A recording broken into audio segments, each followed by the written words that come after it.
What's up, my people? It's your girl with Tomboy Chronicles. We are in a new year and a new month.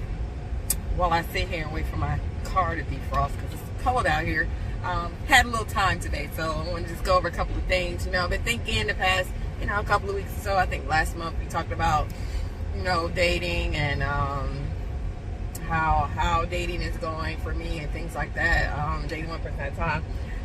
So I've noticed a couple things I mentioned to like my parents and friends about, dating and how the dating scene is. It's a little tough out here, more than usual, more than ever before, because I think everybody is living in a mode of, selfishness.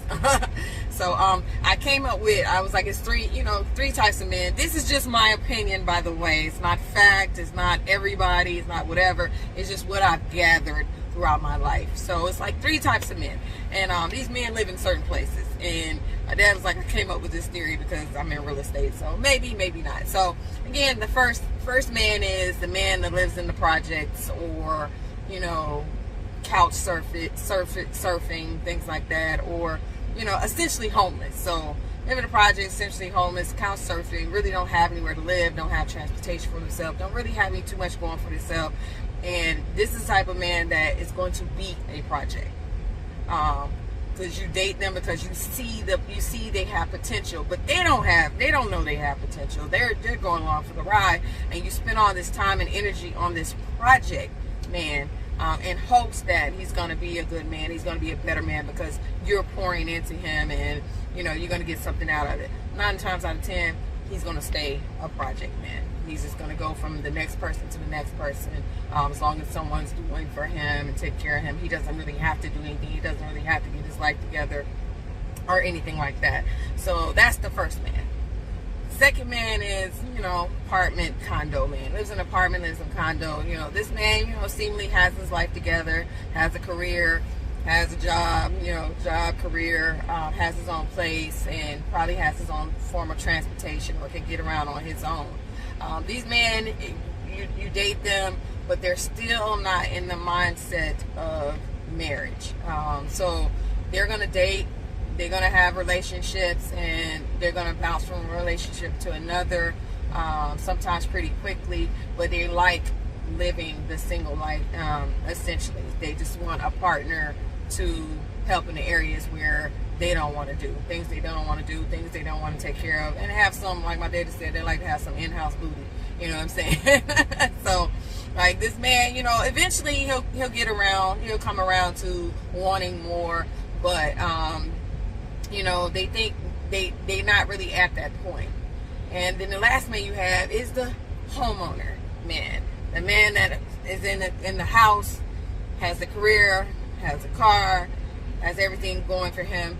He has set the stage to have a woman in his life, a wife in his life. He has put his life to the point where he's ready to take care of someone else and be everything she needs him to be. And in turn, she can be what to him that he needs. That support system, that helpmate, and everything that he needs. So this man has established his life and got his life to a point where he is thinking about marriage, and he's more marriage material, and he has his mind right. He has his mind in the right place and moving in the right direction.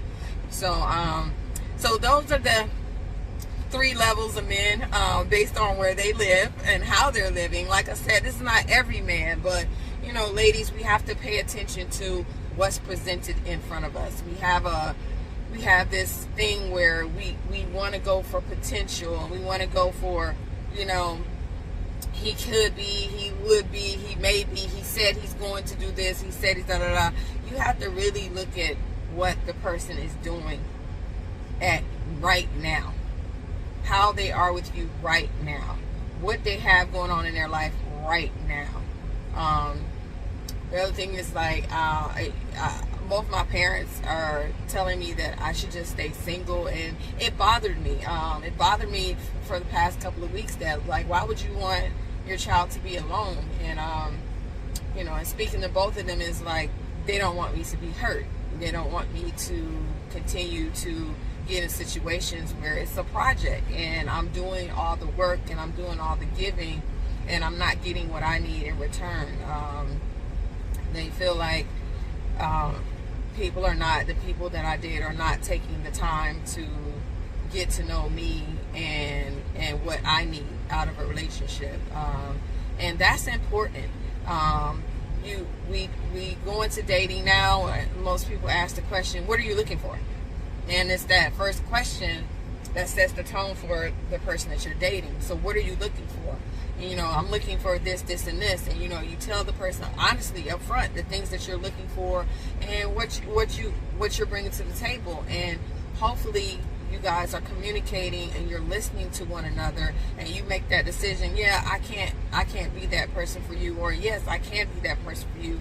And y'all communicate on where things are going in your situation, in your relationship, and that's most important, to be upfront and honest. And a lot of times people are not being honest. They just want to have something, and sometimes those somethings are temporary somethings. And if you're there for the long haul and you're there to establish a committed relationship, we got to stop playing games with people. You're playing games with people's lives and their livelihoods, and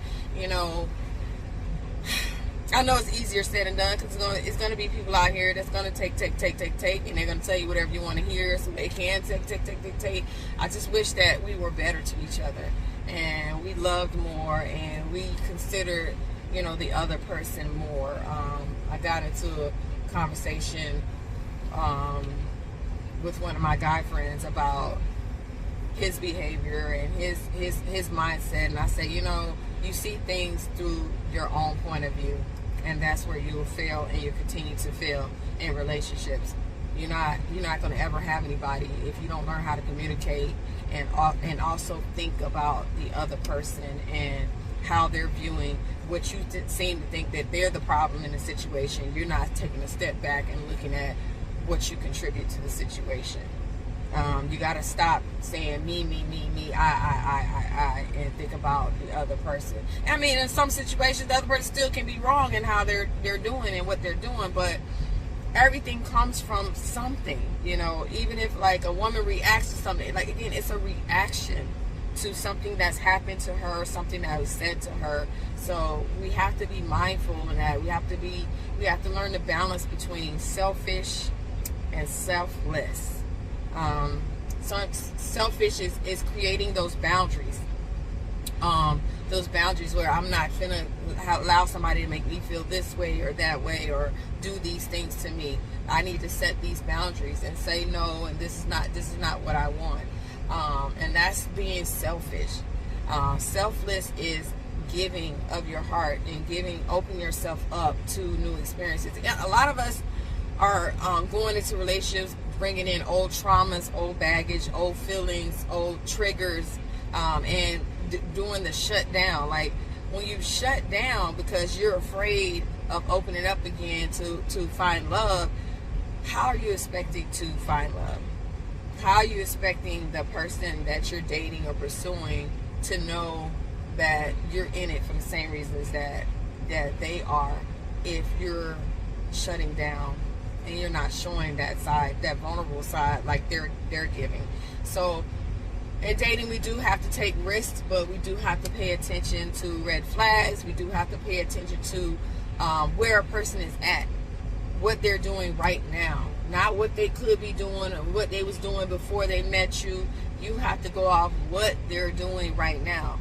And it's not to say that, a lot of people, once you come into their life and, add value to their life, they don't get it together, or they're not going to ever be better. It's people out there that just need a solid partner, and everything else falls in line. So like I said, my opinions are just my opinions, and it's not everybody. It's not every situation. But if you notice that you're getting in the same type of situations over and over again, you have to look at yourself and how you're dating and the type of people that you're attracting, and I'll go for there. So for 2024, I'm praying financial blessings over everyone. I'm praying love and protection over everyone. I'm praying that everything that you wish for and you desire and you putting that hard work into is going to come to fruition for you, whatever it is in your life. So, you know, I talk about dating and things like that, relationships and things like that on here. But the final thing is whatever is going to make you happy and fulfilled. I'm praying that for you this year. I'm praying that over your life, and I'm hoping that everything that you want and you want to achieve, you're able to achieve, you're able to reach those goals. Like, so that's what I'm going to do this year. Just focus on those things that's going to make me happy and content and make me a better person for the next person. So, as always, love yourself and love each other. I love you. God bless.